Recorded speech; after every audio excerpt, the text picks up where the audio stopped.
Most people around the world had never heard of the Branch Davidians led by the controversial, self-proclaimed prophet David Koresh until the beginning of a 51-day siege at their 77-acre Mount Carmel compound in Waco, Texas, where 130 members had been residing.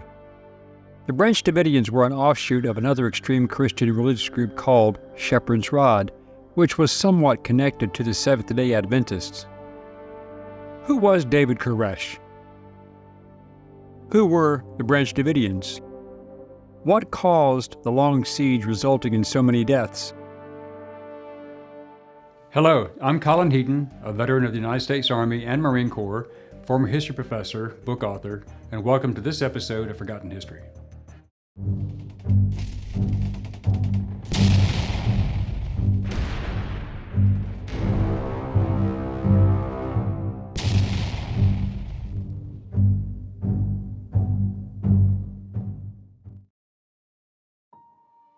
The man known as David Koresh was born Vernon Wayne Howell in Houston, Texas in 1959. His mother was 15 years old when she gave birth to him, and Koresh's grandparents ended up raising him. Other students teased him for being dyslexic and gave him the nickname Mr. Retardo. Koresh, as he grew, was lauded for his extensive knowledge of the Bible, and he believed he could speak directly to God and prophesied about the second coming of Christ. He also gave prophecies regarding the end of the world. Federal authorities post-event claimed that he was successfully converting more than 100 people and then convinced them to live in his secluded compound near Waco. His fame within the cult was assured following his time preaching his version of prophetic Christianity throughout the U.S., Israel, Australia, and Great Britain. Koresh was obsessed with rock and roll. In fact, when he was in his early 20s, he moved to Hollywood with hopes of becoming a rock star. When it didn't pan out, he moved to Waco and changed his name and reportedly began trying to attract groupies of a different kind. He had even produced t-shirts that read David Koresh, God Rocks, and continued playing in Christian bands throughout his life. His music is still available online. Koresh joined the Branch Davidians when he was 22 years old and soon became enmeshed in an affair with the group's president, Lois Roden, who was then in her 60s. Her son, George Roden, had been openly opposed to Koresh's relationship with his mother, Lois, and had apparently stated that, quote, he was destined to father a child with her, in essence breeding a new line of messiahs. After Lois died in 1987, Koresh tried to take control of the Branch Davidians and engaged in a power struggle against her son, George, who felt Koresh had brainwashed his mother. During this fight, the tension escalated and Roden was shot in the chest and hands.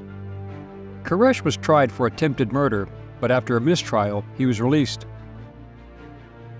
Those charges notwithstanding, due to tip-offs and known gun sales records, the Bureau of Alcohol, Tobacco, and Firearms believed the community had nearly 250 weapons, including semi-automatic rifles, assault rifles, shotguns, revolvers, pistols, and hundreds of grenades. The ATF wanted a search warrant on the suspicion that the Branch Davidians were modifying guns to have illegal automatic fire capability using AR-15 upper and M16 lower receivers. Former Branch Davidian Mark Brolt claimed that Koresh had, quote, M16 lower receiver parts, end quote, which, according to ATF regulations, is constructive possession of an unregistered machine gun, regulated in the Firearm Owners Protection Act of 1986. The ATF also made the claim that Koresh was operating a methamphetamine lab, which would then bring in the military under the war on drugs, as well as the Drug Enforcement Agency, citing a drug connection based on 1, a recent delivery to the compound of chemicals, instruments, and glassware, 2, a written testimony from a former compound resident alleging Howell had told him that drug trafficking was a desirable way to raise money, 3, several current residents who had prior drug involvement, 4, 2 former residents who were incarcerated for drug trafficking crimes, and 5, National Guard overflights and thermal images showing a hot spot inside the compound, possibly indicating a methamphetamine laboratory. On July 30, 1992, ATF agents David Aguilera and Skinner visited the Branch Davidians gun dealer Henry McMahon, who tried to get them to talk with Koresh on the phone. Koresh offered to let ATF inspect the Branch Davidians' weapons and paperwork and asked to speak with Aguilera, but Aguilera refused to speak with him. The Branch Davidian members were well known locally and supported themselves by trading at gun shows and took care to have the relevant paperwork to ensure that transactions were legal. Branch Davidian Paul Fata was a federal firearms licensed dealer and operated a retail gun business called the Mag Bag. When shipments arrived for Mag Bag, they were signed for by Fata, Steve Schneider, or Koresh. The ATF wanted to arrest Koresh for unlawful possession of destructive devices and search the 77-acre compound, and local law enforcement wanted him for statutory rape.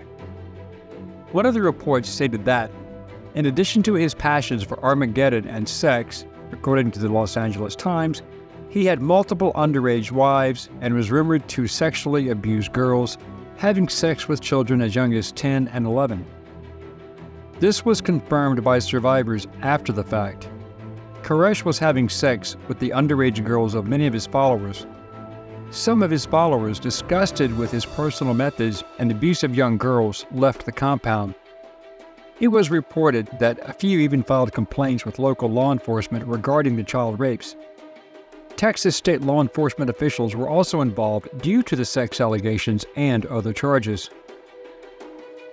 The main justification was that in May 1992, Chief Deputy Daniel Weinberg of McLennan County Sheriff's Department called the Bureau of Alcohol, Tobacco, and Firearms regarding his office being contacted by a local UPS representative regarding a report by one of their drivers.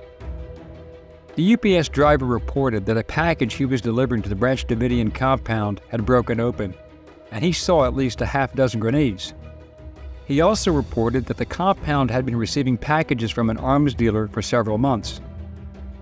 The objective of law enforcement was to search the premises and arrest Koresh for unlawful weapons possession, and a search warrant was issued, and the raid was planned in daylight and was to be rapid in its execution.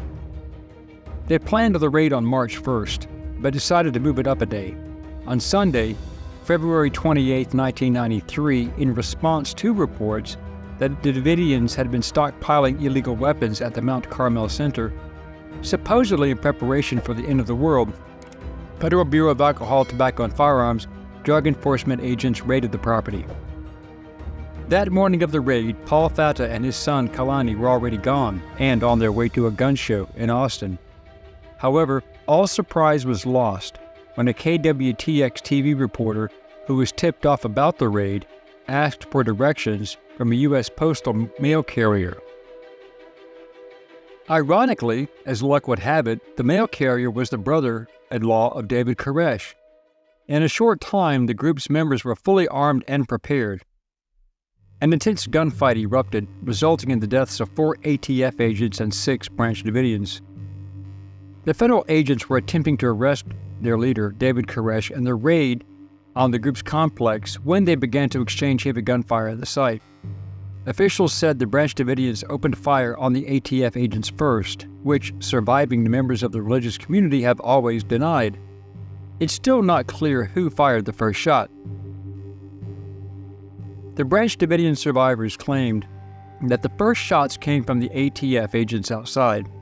One reason may have been due to the accidental discharge of a weapon by an ATF agent, causing the ATF to respond with automatic weapons. Other reports claim the first shots were fired by the ATF to kill the dogs in the Branch Davidian kennel. 3 helicopters of the Army National Guard were brought in and all took incoming fire. During the first shots, Koresh was wounded, shot in the hand and the stomach. Within a minute of the raid's start, Branch Davidian Wayne Martin called emergency services, pleading for them to stop shooting. Martin asked for a ceasefire, and audio tapes record him saying, quote, "Here they come again. That's them shooting. That's not us." When the first gunfight ended, there were 10 casualties in total, 6 law enforcement and 4 Davidians. By the end of the shootout, 4 agents with the Bureau of Alcohol, Tobacco, Firearms, and 6 Branch Davidians were confirmed dead. The remaining 62 adults and 21 children who refused to leave the compound began their standoff with the government. The compound was soon surrounded by armored vehicles and more than 600 federal agents. The standoff ended when a fire engulfed the complex on April 19, 1993. Only 9 people inside survived what became known as the Waco Massacre. ATF agents had used ladders to reach the roof, hoping to enter the arms cache on the east side of the building. Others approached from the west side of the roof. One agent was killed and another wounded, while a third agent made it over the peak of the roof, joining other agents trying to enter the armory. The window was smashed, a flashbang stun grenade was thrown in, and 3 agents entered the armory. When the last man tried to follow them, bullets came through the wall, wounding him, but he was able to reach the ladder and slide to safety. One agent fired his shotgun until he was hit in the head by return fire and killed.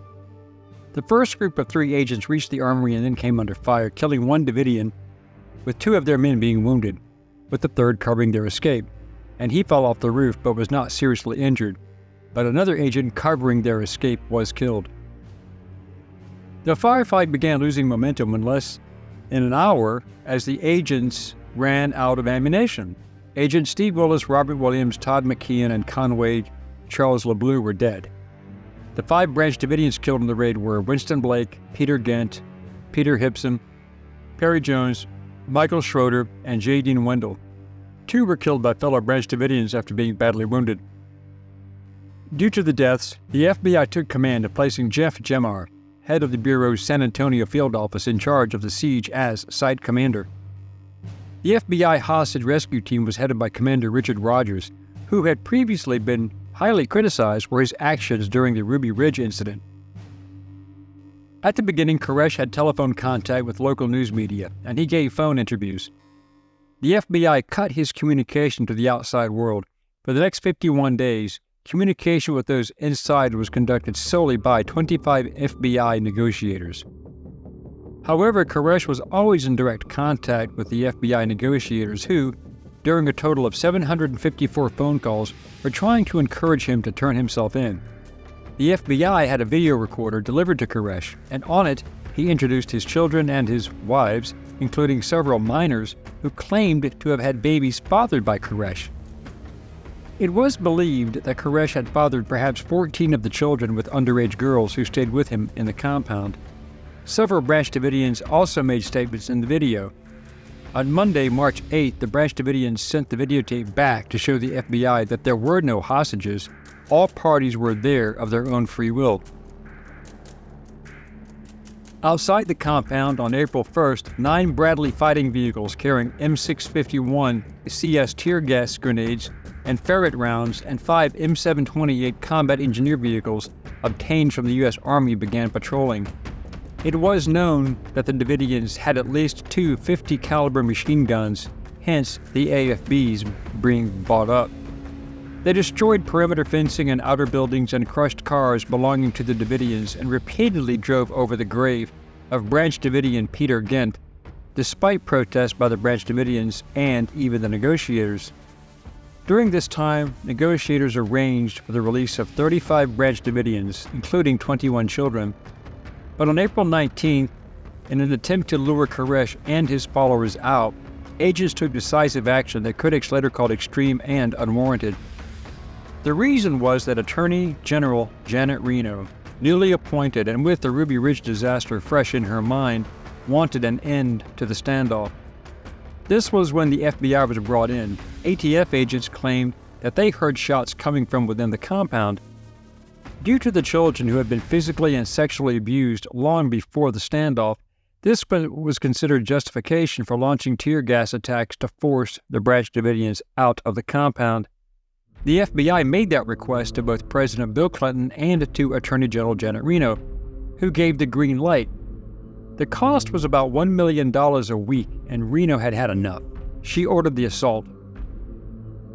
The building was then rammed with tanks, and the agents launched a tear gas assault with more flashbang grenades.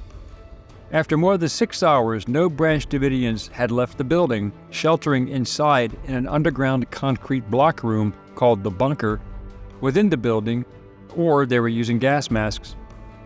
Soon after that, the building caught fire at 3 different locations, although the actual cause of the fires are still a subject of hot debate, and during the fire, 76 Branch Davidians, including 28 children, died. Most of the dead had fatal gunshot wounds to the head, chest, and face, authorities said, and Koresh had a gunshot wound in the middle of his forehead. Among those killed were a 13-year-old boy who was fatally stabbed in the chest and 2 other minors who suffered fatal blows to the head, according to the FBI. It was sometime during the fire that the 33-year-old Koresh had died of a gunshot wound to the middle of his forehead. It remains unknown whether he killed himself or was shot by someone else. But that's not the only unanswered question when it comes to the infamous siege. Here are some other debates around and other little-known facts about the Waco siege and David Koresh. The questions were who shot first and who was responsible for the fire. David Thibodeau, one of only 9 Branch Davidian members to survive the fire, told Time magazine that he believed the dead Branch Davidians were shot by the FBI. Thibodeau said he firmly believed that nobody inside the complex would have started the flames. However, the FBI claimed that no law enforcement officer had fired a single bullet since the initial shootout, which may in fact be true. Thibodeau also said it's also likely some of the Branch Davidians may have shot each other to prevent a slower, more painful death in the fire. Spin magazine journalist Darcy Steinke, who covered the standoff as it was happening, later told the magazine, quote, "She felt the government was to blame for how things went down. I think it was the government's fault. Koresh jogged every day at the same time on the same route before the siege. And so, if they wanted to take him, they could have just pulled up in a police car and arrested him. It was insane to come to the compound of an obviously unstable person who you know has a ton of weapons with heavily armed ATF agents." The Justice Department stated that the 51-day standoff at the Branch Davidian compound was unprecedented in the annals of American law enforcement. Never before have so many heavily armed and totally committed individuals barricaded themselves in a fortified compound in a direct challenge to lawful federal warrants. It was also believed the government wasn't fully informed about Koresh and his followers before they decided to confront the group so aggressively. The Davidians were exactly what you'd expect them to be if you knew their theology and had done any research beforehand, but if the FBI had known what they were all about before they started, they would have never done the raid. It was a botched deal. The FBI has since reformed its tactical methods when dealing with standoffs. The final Justice Department report found that negotiators criticized the tactical commanders for undercutting negotiations. David Koresh and the majority of his followers perished, although his prophecy was unfulfilled. The sun didn't blacken, nor the moon turn red. The world did come to an end, just as their prophet had promised, stated Time's Nancy Gibbs as she wrote that article. The group didn't completely die out after the Waco debacle. 9 Davidians escaped the fire, and the group still hasn't completely dissolved. A new group formed called Branch, the Lord Our Righteousness, created a new compound in the old Waco space. They have a new leader. Some Davidians were still meeting regularly for Bible study in 2013, and some believed Koresh might return from the dead to lead them again. David came to give us a message and a hope, one survivor, Sheila Martin, said, and told People magazine, "We hope to see him again. Our regret is only that we didn't serve God better." It was proven that the Davidians were well stocked with small arms numbering 305 firearms, including semi-automatic AK-47s and AR-15s, with some 46 semi-automatic firearms modified to fire in fully automatic mode, and many shotguns, revolvers, pistols, 2 HK SP-89s, and 2 M11s. The Texas Rangers reported that there were at least 16 AR-15 rifles, 2 AR-15 lower receivers modified to fire in fully automatic mode, 39 auto-sear devices used to convert semi-automatic weapons to automatic weapons fire, parts for fully automatic AK-47 and M16 rifles, 30-round magazines and 100-round M16 and AK-47 magazines and ammunition pouches. They located grenade launchers, parts, flare launchers, gas masks, and chemical warfare suits, night vision equipment, hundreds of practice hand grenade hulls and components, including more than 200 inert M31 practice rifle grenades, more than 100 modified M21 practice hand grenade bodies, 250 caliber machine guns, 219 grenade safety pins, and 243 grenade safety levers found after the fire, Kevlar helmets and bulletproof vests, 88 lower receivers for the AR-15 rifle, and approximately 21 sound suppressors, or silencers. The Davidians who surrendered were charged, and after a 2-month trial, were convicted on most counts, but the jury acquitted 4 of the Branch Davidians on all charges. Additionally, the jury acquitted all the Branch Davidians on the murder-related charges, but convicted 5 of them on lesser charges, including aiding and abetting the voluntary manslaughter of federal agents.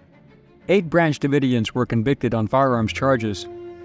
Those who were convicted and received sentences of up to 40 years were Kevin A. Whitecliffe, convicted of voluntary manslaughter and using a firearm during a crime; Jaime Castillo, convicted of voluntary manslaughter and using a firearm during a crime; Paul Gordon Fata, convicted of conspiracy to possess machine guns and aiding Branch Davidian leader David Koresh in possessing machine guns; Renos Lenny Abram, a British national, convicted of voluntary manslaughter and using a firearm during a crime; Graham Leonard Craddock, an Australian, convicted of possessing a grenade and using or possessing a firearm during a crime; Brad Eugene Branch, convicted of voluntary manslaughter and using a firearm during a crime; Livingstone Fagan, a British national, convicted of voluntary manslaughter and using a firearm during a crime; Ruth Riddle, a Canadian,